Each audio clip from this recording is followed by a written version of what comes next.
62ನೇ ವರ್ಷದ ದಸರಾ ಮಹೋತ್ಸವಕ್ಕೆ ಪಾದಾರ್ಪಣೆ ಮಾಡುತ್ತಿದ್ದು, ಶ್ರೀಮದ್ ಭಾಗವತ ಪುರಾಣ ಹಾಗೂ ಶಿವಪುರಾಣದ 4 ಸ್ಕಂದದ ಅಧ್ಯಾಯ 15ರಿಂದ ಆಯ್ದ ಪರಶುರಾಮರಿಂದ ಕಾರ್ತ್ಯವೀರ್ಯಾರ್ಜುನ ಸಂಹಾರ ಎಂಬ ಕಥಾ ಸಾರಾಂಶವನ್ನು ನಿಮ್ಮ ಮುಂದೆ ಪ್ರಸ್ತುತಪಡಿಸುತ್ತಿದ್ದೇವೆ.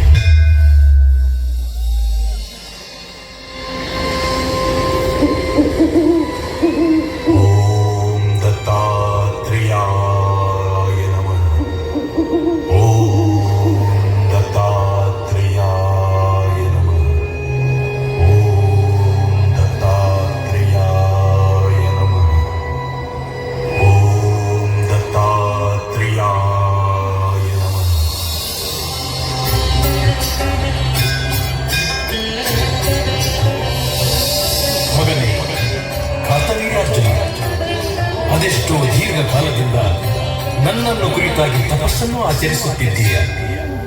ನಿನ್ನ ಈ ಅನನ್ಯ ಭಕ್ತಿಗೆ ನಾನು ಮೈದೋರಿದ್ದೇನೆ. ಏನು ವರಬೇಕು ಕೇಳು ಕೇಳು. ಧನ್ಯನಾದೆ ಸ್ವಾಮಿ. ಈ ಕಠಿಣ ತಪಸ್ಸು ಮಾಡಿದ್ದಕ್ಕೆ ನನ್ನ ಜನ್ಮ ಪಾವನವಾಯಿತು. ನಾನೊಬ್ಬ ಚಕ್ರವರ್ತಿ. ಯುದ್ಧದ ಮುಖೇನ ನನ್ನನ್ನು ಎದುರಿಸುವ ಎದುರಾಳಿಗಳನ್ನು ಸೋಲಿಸುವ ಶಕ್ತಿಯನ್ನು ಕೊಟ್ಟು ಅಜೇಯತ್ವವನ್ನು ಕೊಡುದೇವಾ.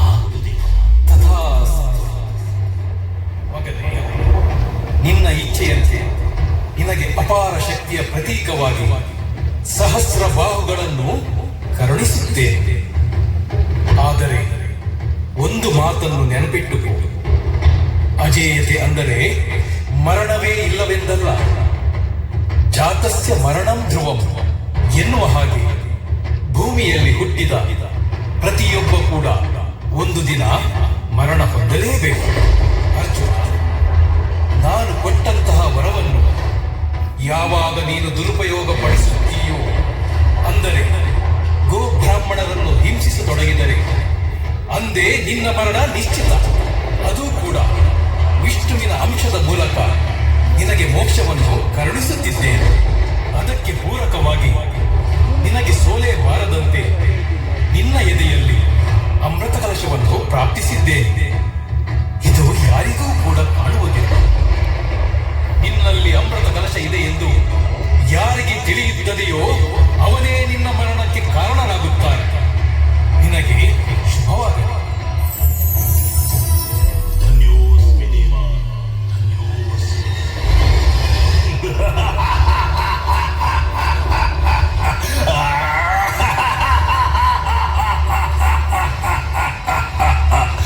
ಇನ್ನು ನನಗೆ ಏನು ಬೇಕು? ಶತ್ರುಗಳನ್ನು ಸೋಲಿಸುವ ಅಜೇಯತ್ವವನ್ನು ಕರುಣಿಸಿದ್ದಾರೆ ಗುರು ದತ್ತಾತ್ರೇಯರು. ಇನ್ನು ನನಗೆ ಮರಣದ ಭೀತಿ ಇಲ್ಲ. ಇನ್ನು ನನ್ನ ಗಮನ ದಿಗ್ವಿಜಯದ ಕಡೆಗೆ.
ತಪಸ್ಸನ್ನು ಭಂಗ ಮಾಡಿದವನು. ಲೇ ಕಾರ್ತವೀರ್ಯ ಅರ್ಜುನ, ಸಹಸ್ರ ಬಾಹುಗಳನ್ನು ಹೊಂದಿದ ಮಾತ್ರಕ್ಕೆ ನೀನು ಪರಾಕ್ರಮಿ ಎಂದು ಬೀಗಬೇಡ. ಈ ಲಂಕಾಧಿಪತಿ ರಾವಣನ ಎದುರು ನಿನ್ನ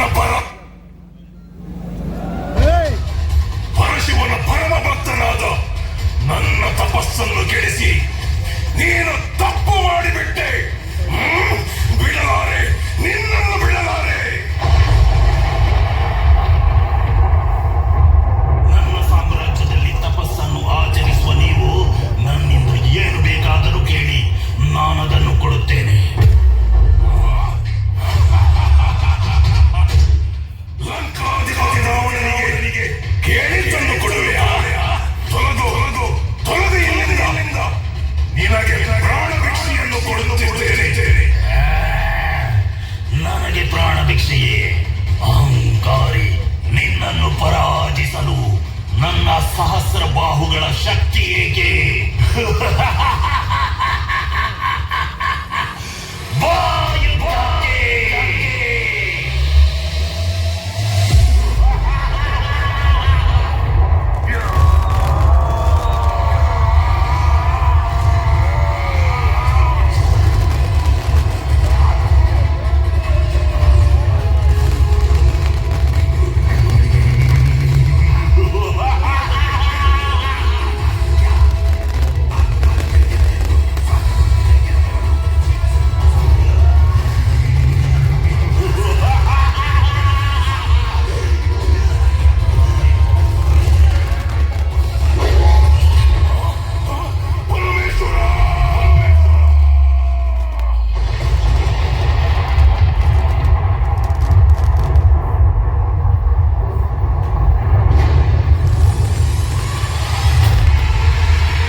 ಲಂಕಾಧಿಪತಿ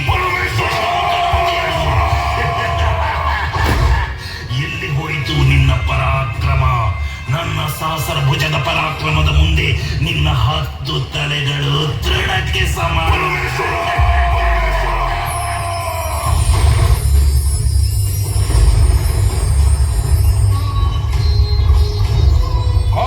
ಅರ್ಜುನನಿಗೆ ವರುಣದೇವನ ನಮಸ್ಕಾರಗಳು. ನಿನಗೆ ಮತ್ತು ರಾವಣೇಶ್ವರನ ನಡುವೆ ಮಹಾಯುದ್ಧವೇ ನಡೆದು ಹೋಯಿತು ಎಂದು ತಿಳಿದು ನಾನು ಇಲ್ಲಿಗೆ ಬಂದೆ. ಕಾರ್ತವೀರ್ಯ, ನಿನ್ನ ಬಂಧನದಲ್ಲಿ ಇರುವ ರಾವಣನನ್ನು ಬಿಡುಗಡೆಗೊಳಿಸು. ವರುಣದೇವ, ಸಾಕು ಮಾಡು ನಿನ್ನ ಮಾತುಗಳನ್ನು. ನೀನು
ಬೇಟೆಯಾಡುತ್ತಾ ಆಡುತ್ತಾ ಈ ಕಾಡದಾರಿಯಲ್ಲಿ ಅದೆಷ್ಟೋ ದೂರ ಕ್ರಮಿಸಿದ್ದೇವೆ. ಬೇಟೆಯಾಡಿ ದಣಿವಾಗಿದೆ, ಹಸಿವು ತೃಷೆ ಕಾಡುತ್ತಿದೆ. ಏನು ಮಾಡುವುದು? ಅನತಿ ದೂರದಲ್ಲಿ ಒಂದು ಆಶ್ರಮ ಕಾಣುತ್ತಿದೆ. ನಾವೆಲ್ಲರೂ ಅಲ್ಲಿಗೆ ಹೋಗೋಣ, ಬನ್ನಿ.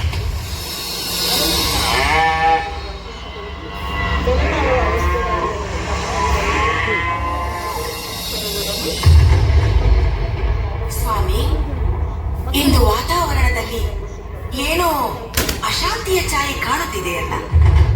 ಹೌದು ರೇಣುಕ, ಏನೋ ಅಪಶಕುನದ ಛಾಯೆ ಇದೆ. ಏನೋ ಸಂಭವಿಸುವ ಛಾಯೆ ಕಾಣುತ್ತಿದೆ. ಏನು ನಡೆದರೂ ಸಹ ಅದು ವಿಧಿಲಿಖಿತ. ಚಿಂತಿಸಬೇಡ. ಓ ಮಹಾರಾಜರು, ಈ ಜಮದಗ್ನಿಯ ಆಶ್ರಮಕ್ಕೆ ಬರಬೇಕು. ನೀವು ಆಶ್ರಮಕ್ಕೆ ಬಂದಿದ್ದು ಬಹಳ ಸಂತೋಷವಾಯಿತು ಮಹಾರಾಜರೇ. ಬೇಟೆಗೆಂದು ನಾನು ನನ್ನ ಮಿತ್ರರೊಂದಿಗೆ ಕಾಡಿಗೆ ಬಂದಿದ್ದೆ. ದಣಿವೆ ಹಸಿವೆ ಎರಡೂ ಬಾಧಿಸತೊಡಗಿತು. ನಿಮ್ಮ ಆಶ್ರಮವನ್ನು ಕಂಡು ಇತ್ತ ಕಡೆ ಬಂದೆವು. ಖಂಡಿತ. ಮೊದಲಿಗೆ ಈ ಕ್ಷೀರವನ್ನು ಸ್ವೀಕರಿಸಿ. ಆಹಾ, ಇಂತಹ ಅಮೃತದಂತಹ ಕ್ಷೀರವನ್ನು ನಾನೆಂದಿಗೂ ಸೇವಿಸಿರಲಿಲ್ಲ. ಇಂತಹ ಕ್ಷೀರವು ಎಲ್ಲಿ ಲಭಿಸಿತು ನಿಮಗೆ ಮುನಿವರಿಯರೇ? ಮಹಾರಾಜ, ಇವಳು ಕಾಮಧೇನು, ಕಪಿಲೆ ಎಂಬುದಾಗಿ ಇವಳ ಹೆಸರು. ನಾವು ಮಾಡಿದ ಯಾಗ ಹಾಗೂ ಸತ್ಕರ್ಮಗಳ ಫಲವಾಗಿ ಇಂದ್ರನಿಂದ ಉಡುಗೊರೆಯಾಗಿ ನೀಡಲ್ಪಟ್ಟವಳು.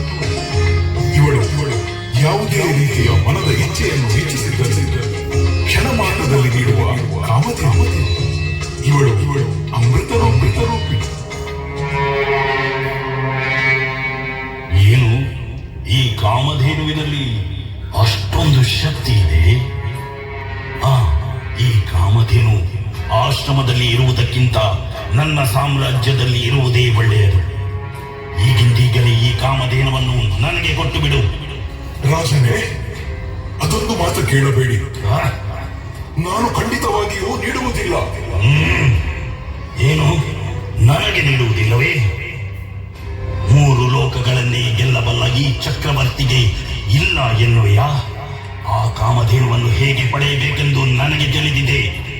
ನನ್ನ ಆಜ್ಞೆಗೆ ಮೀರಿದವರ ಶಿರ ನೆಲಕ್ಕೆ ಉರುಳಲಿ. ಬೇಡ, ಬೇಡ ಮಹಾರಾಜರೇ, ಬೇಡ.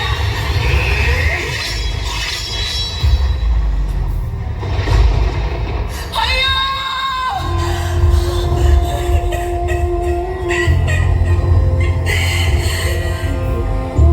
ಅಯ್ಯೋ ಸ್ವಾಮಿ, ಏನಾಗಿ ಹೋಯಿತು? ಸದಾ ಪತಿಯೇ ನನ್ನ ದೈವ ಎಂದು ನಿಮ್ಮ ಸೇವೆಯಲ್ಲಿದ್ದವಳು ನಾನು. ಇಂದಿಗೆ ಆ ಬಾಳ್ವೆ ತೀರಿದೆ. ಅಯ್ಯೋ ಅಯ್ಯೋ, ನಾನಿನ್ನೇನು ಮಾಡಲಿ? ಏನು ಮಾಡಲಿ? ಯಾವ ತಪ್ಪಿಗೆ ನನಗೆ ಶಿಕ್ಷೆ?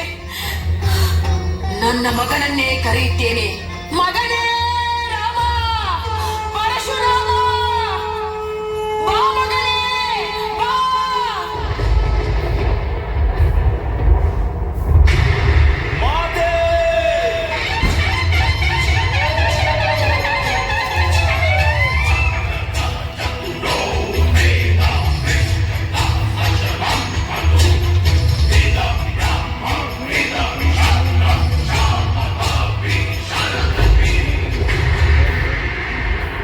ಮಗನೇ, ಏನೆಂದು ಹೇಳಲಿ? ಈ ದಿನ ಆಶ್ರಮಕ್ಕೆ ಕಾರ್ತವೀರ್ಯಾರ್ಚನ ಎಂಬ ರಾಜ ಬಂದಿದ್ದ. ನಾವು ನೀಡಿದ ಆತಿಥ್ಯವನ್ನು ಸ್ವೀಕರಿಸಿದ್ದಲ್ಲದೆ ನಿನ್ನ ತಂದೆಯನ್ನು ಕೊಂದು ಆಶ್ರಮದ ಜೀವಾಳವಾದ ಕಾಮಧೇನುವನ್ನು ಬಲಾತ್ಕಾರವಾಗಿ ಎಳೆದುಕೊಂಡು ಹೋಗಿದ್ದಾನೆ. ಆ ಅಧರ್ಮಿಯನ್ನು ತಡೆಯಲು ನಮ್ಮಿಂದ ಯಾರಿಂದಲೂ ಸಾಧ್ಯವಾಗಲಿಲ್ಲ. ಹೋಗು ರಾಮ, ಹೋಗು. ಆ ದುಷ್ಟನ ಸಂಹಾರ ನಿನ್ನಿಂದಲೇ ಆಗಬೇಕು. ಆ ಪರಶುವನ ಚರಣಗಳಿಗೆ ಶರಣಾಗು. ಹೋಗು, ಜಯಶಾಲಿಯಾಗಿ ಬಾ. ನಿಮ್ಮ ಆಶೀರ್ವಾದ ಇರಲಿ ಮಾತೆ. ನನ್ನ ತಂದೆಯನ್ನು ಕೊಂದ ಅವನನ್ನು ನಾನು ಸುಮ್ಮನೆ ಬಿಡಲಾರೆ. ಪರಮೇಶ್ವರ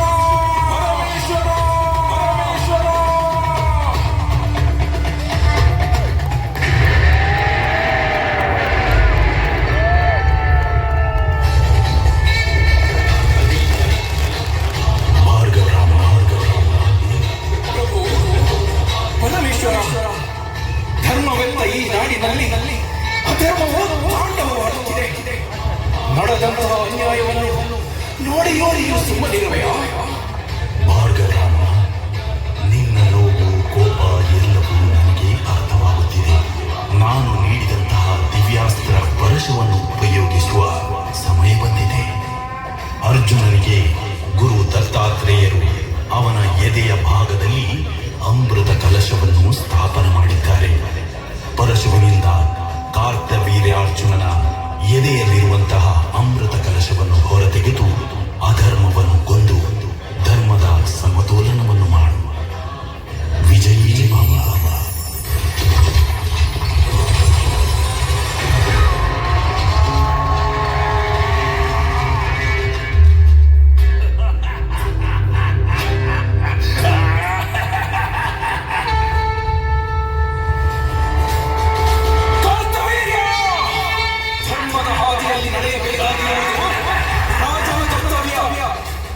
ಅದನ್ನು ಬಿಟ್ಟು ಅಧರ್ಮದ ಕೃತ್ಯಗಳನ್ನು ಎಸಗಿ ಲೋಕಕಂಟಕನಾಗಿ ಮೆರೆಯುತ್ತಿದ್ದೀಯ. ನೀನು ನನ್ನ ತಂದೆಯ ಶಿರವನ್ನು ಕಡಿದು ಆಶ್ರಮದ ಪ್ರಧಾವತೆಯನ್ನು ಬಲಾತ್ಕಾರದಿಂದ ಎಳೆದು ತಂದೆಯ.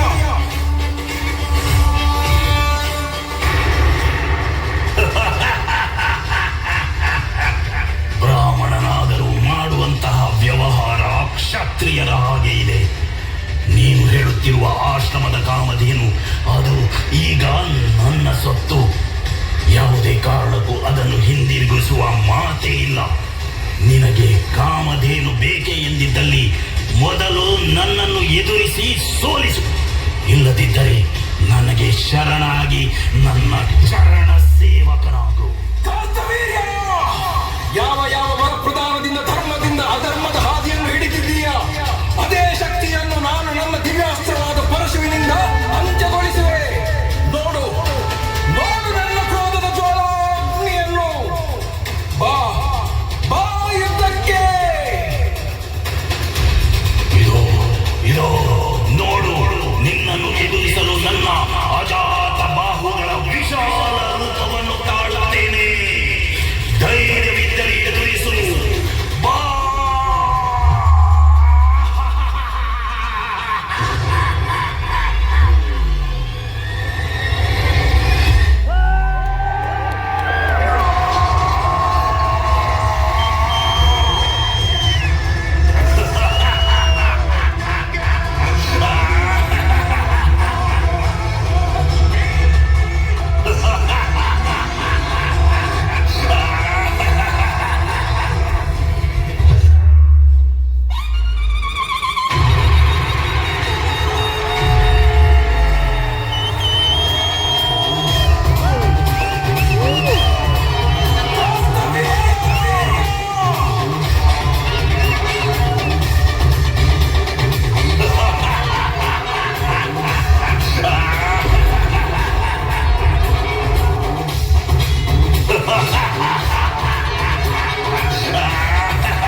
ಶಾಂತನಾಗು ಪರಶುರಾಮ, ಶಾಂತನಾಗು.